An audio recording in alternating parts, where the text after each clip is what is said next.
Alright, today is the first day that I've been able to get the car in the garage to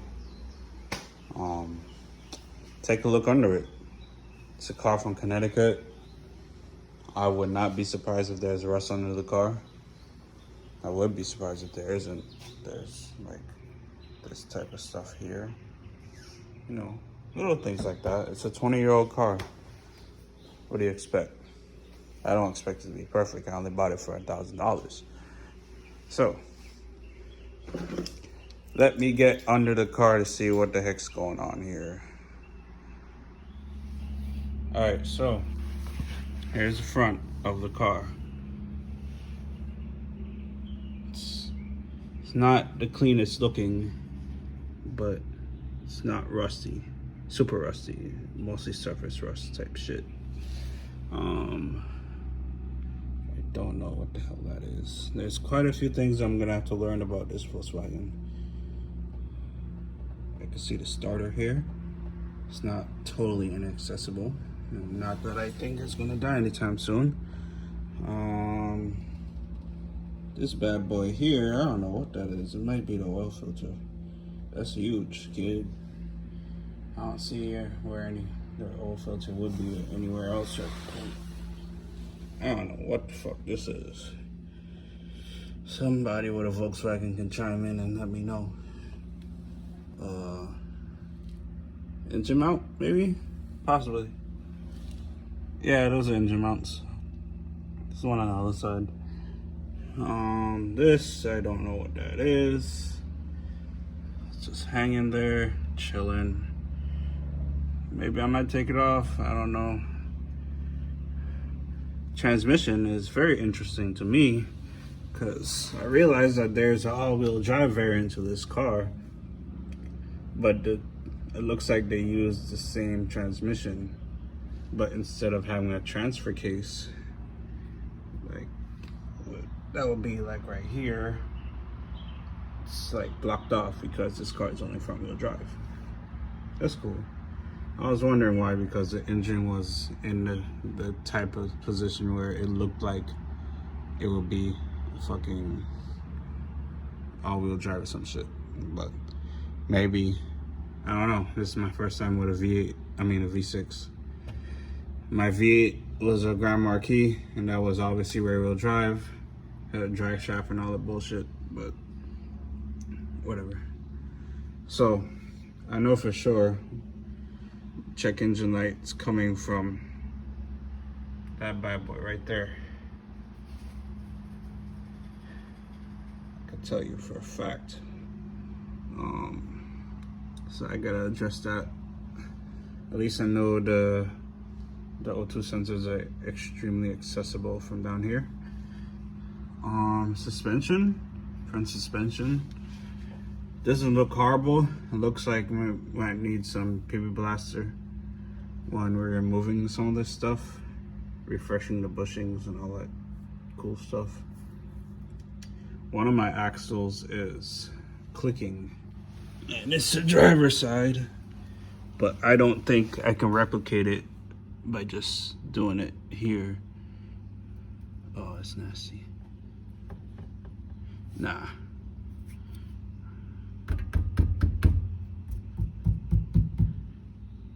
This car looks like it needs a crazy undercarriage wash.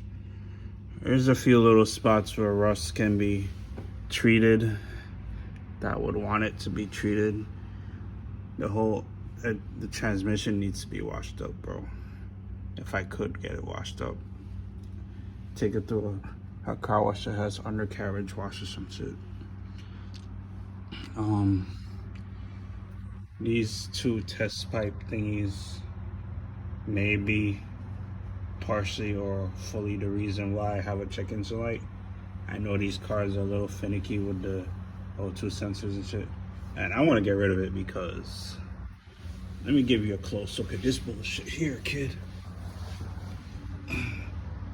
Look at that masterpiece, bro. What is this? What is this? This is nasty. taking a screenshot of this. Yeah, that's nasty, kid. Gotta get rid of that ASAP. But other than that, car don't look bad. I'm assuming these are that's the something part of the mat. That's part of the exhaust manifold or something. Downpipe, whatever you want to call it. It's not a turbo car, so people normally wouldn't call it a downpipe, but yeah, this is it, man. This is what I gotta work with. I think I could spruce this up, man. I got this. Look, the arm says Audi. I got something special coming for these arms. I figured something out, and I think I would be doing something pretty cool with the suspension, since I want to swap things out anyways. You'll see. It involves brakes and suspension. If you're a Passat guy, you'll know exactly what I'm talking about. But I don't know anyone with Passats yet, so none of y'all probably know what the fuck I'm talking about.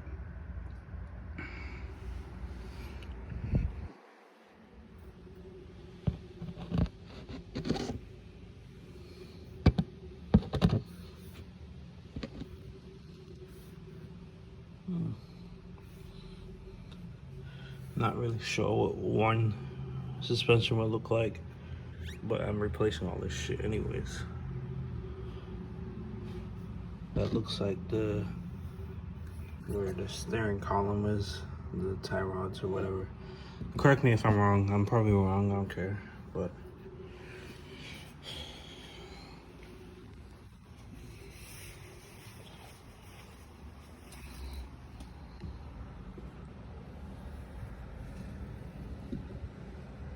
never had a car so high off the ground, or I should say that has so much clearance that I can stick my cell phone in there to check on suspension components. The springs don't look too rusty, but it is starting to get rusty, but so it's gonna be time to replace that shit anyways. I don't know where it bolts. Is it this?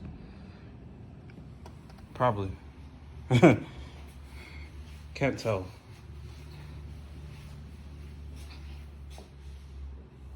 There's one equally on the other side, so it's probably that. Who knows?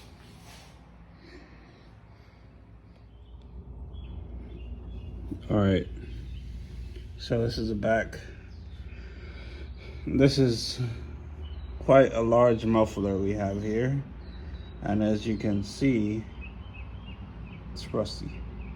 So that's gotta go ASAP, Rocky. What I'm trying to get to, honestly, is the rear suspension. But I don't think I'll be able to get to it so easily. Nothing really special here, just some exhaust, like I mentioned earlier. Minimal rust for a car that's from up north. I'm actually happy about that. Looks like the exhaust is what got most of the rust. Those cats gotta go, bro. Actually not. I'm probably like getting new ones or something, because I don't want no codes for cats, bro. And it might sound like shit, so. Where are these guys? Are these little resonators? One on each side. Huh. Okay, cool. This car has a lot of plastic shielding that's in surprisingly pretty good condition for its age. I'm actually happy about that. I need that when it gets low. But look at this fucking muffler, bro. Ugh. It's bad. That's about it for checking the car on the underside. Whenever I take it to the shop, probably gonna take it to Corsa.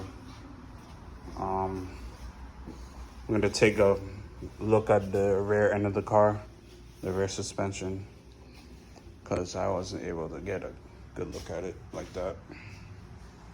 But so far it isn't a total pile of junk, so we should be good.